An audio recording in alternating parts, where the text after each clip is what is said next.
آپ کو جانے پر مجبور کیا گیا، سفر پر مجبور کیا گیا، چھوڑنے پر مجبور کیا گیا، آپ پھر اسی شہر مکہ میں فاتح کی حیثیت سے آپ داخل ہو رہے ہیں، اور داخل ہوتے ہوئے بطور شکر کے آپ کا سر اقدس اللہ کے حضور عاجزی سے جھکا ہوا تھا۔ اب یہاں دیکھیے کہ جب حضور صلی اللہ علیہ وسلم مکہ شہر میں داخل ہوئے، اس سے پہلے کی ساری زندگی آپ کی صبر ہے، اور مکہ شہر میں داخل ہونا اور پھر اللہ کے حضور سر کو جھکا دینا، یہ آپ کا اعلان شکر تھا کہ میں نے تھوڑے کیا ہے، یہ تو میرے رب نے مجھ سے کروایا ہے۔ میری محنتوں میں برکت، میری محنتوں میں توجہات، میری محنتوں میں پذیرائی اور قبولیت اگر آئی ہے تو اللہ کی طرف سے ہے، اس لیے میں اللہ کے حضور سر جھکا کر اپنے امتیوں کو، مسلمانوں کو، اہل ایمان کو، اہل اسلام کو حضور نے یہ سبق اور درس دیا کہ دین کے غلبہ کے لیے جدوجہد اور محنت مسلسل جاری رکھو، اور اس کے ساتھ ساتھ جب اللہ تعالیٰ تمہیں منزل مقصود تک پہنچائے تو پھر سر جھکا کر شکر اختیار کرو۔ حضرت احمد صاحب، آپ نے فرمایا کہ اللہ تعالیٰ یہ کہتا ہے، اللہ تعالیٰ یہ فرماتا ہے کہ جب تمہیں منزل ملے تو پھر شکر بھی اس کا ادا کرو۔ میرا خیال یہ ہے کہ نماز اور صبر کے درمیان بھی بہت خوبصورت سا تعلق ہے، اس لیے کہ ہم دیکھتے ہیں کہ جب بھی نماز کا ذکر قرآن کریم میں آتا ہے، وہیں پر ساتھ ہی صبر کا ذکر بھی آتا ہے۔ آپ ان دونوں کو کس طرح سے ریلیٹ کرتے ہیں، نماز اور صبر کو؟ یقیناً قرآن پاک میں اللہ تعالیٰ نے فرمایا یا ایھا الذین آمنوا استعینوا بالصبر والصلاۃ، کہ ایمان والو صبر اور نماز کے ساتھ، صلاۃ کے ساتھ مدد حاصل کرو۔ اور اگلا جملہ بڑا خوبصورت ہے، قرآن پاک کے ہر جملہ خوبصورت ہے، لیکن ہم اس موضوع کے حوالے سے وہ جملہ ان اللہ مع الصابرین، کہ بے شک اللہ تعالیٰ جو ہے وہ صبر کرنے والوں کے ساتھ ہے۔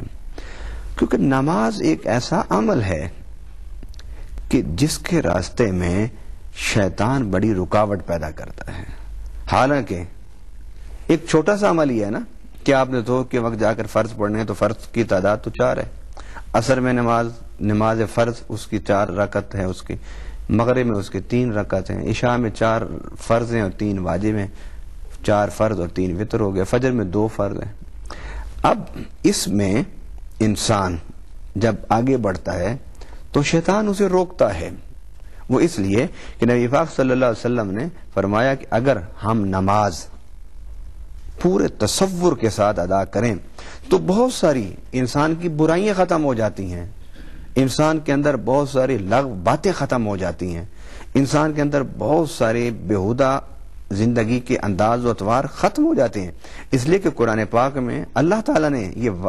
دعویٰ فرمایا ہے کہ ان الصلاۃ تنہی عن الفحشاء والمنکر، بے شک نماز جو ہے وہ تمہیں بیہودہ گفتگو